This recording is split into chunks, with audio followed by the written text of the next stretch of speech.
Hey, what's up, everybody? I'm gonna try to look at the camera and not at the video. That's a challenge. I want to get better at it. But here's my response for discussion board two.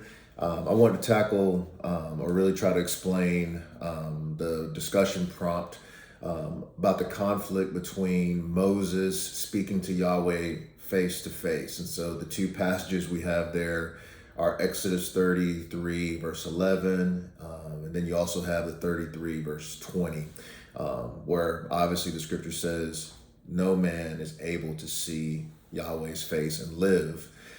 And so my starting position, again, I would argue that this is no contradiction. It might seem paradoxical for us with our Western thinking, in our culture and in our context. But when I look at these two passages, I think they're describing different aspects of a divine encounter. And so I'll just start with the Exodus 33, verse 11. I think it uses relational and metaphoric language face to face. Here, I think it means Moses had direct, intimate communication with Yahweh. He had it in a way unlike anyone else. I even think of when Moses, his siblings get in trouble and God calls Miriam and Aaron to the carpet and says, hey, when I talk to prophets, it may be in dreams, but when I talk to him, Moses, it's face to face. Verse 20 of Exodus 33 emphasizes the ontological reality of God's full glory. What that means is no human being can behold the unveiled divine essence and survive. And so Moses truly did speak to God, speak to Yahweh in a way that was intimate and personal, but he did not see the full, unmediated glory of God's face. A couple of additional passages of scripture. Moses in Exodus 24:11, you have Moses, Aaron, Nadab, Abihu, and the 70 elders. The scripture says they saw the God of Israel. But the description here focuses on what's beneath God's feet, not his actual face. And so you can see there that it's not a literal, we saw his face.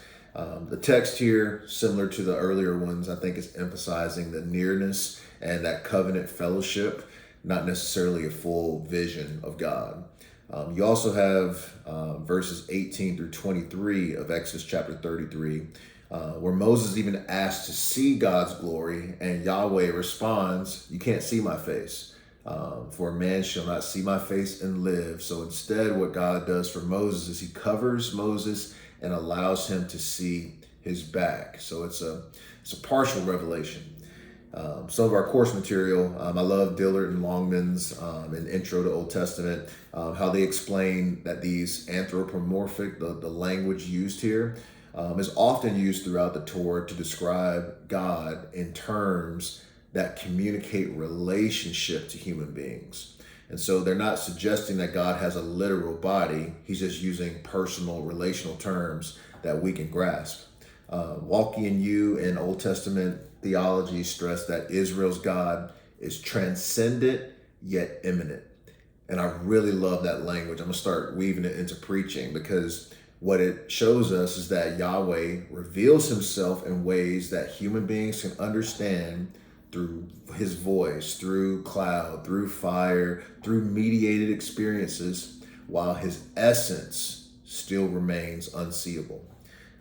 Rasmussen's, so the atlas that we have, the Atlas of the Bible, he highlights that Sinai is the meeting place of heaven and earth. And so the tabernacle creates the same clean space. The temple later creates this same clean space, and the person of Jesus also creates this space where heaven and earth collide. And so these descriptions that Moses encounters, they show God's presence descending in a manifestation. Moving on to some counter arguments. So someone might argue that Exodus 33:11 clearly says face to face. The best interpretation of scripture is a literal interpretation of scripture. And for the person who would make that argument, my response would be that the Hebrew idiom face to face often signifies direct intimacy and closeness rather than literal sight. And so one example I would use is Deuteronomy 5 verse 4, where it says, Israel, meaning the nation, spoke with God face to face at Sinai. Yet, as we look through the text, that encounter was through fire and cloud. So the idiom points more so to the quality of the relationship and not about the physical visibility of God's face. Last thought, again, Moses' encounters with Yahweh were uniquely direct and personal, face to face, in their terms of relational closeness, but the biblical text carefully guards the transcendence by affirming that no human being has fully seen the unveiled glory of God and survived. Instead, Moses experienced partial revelations, and what we ultimately see in the person of Jesus, he's the one who makes the invisible image of God visible. Thank you all for your time. I'm going to jump on here and respond to your post, and if you get time, we'd love to hear your thoughts about this one. Bless y'all.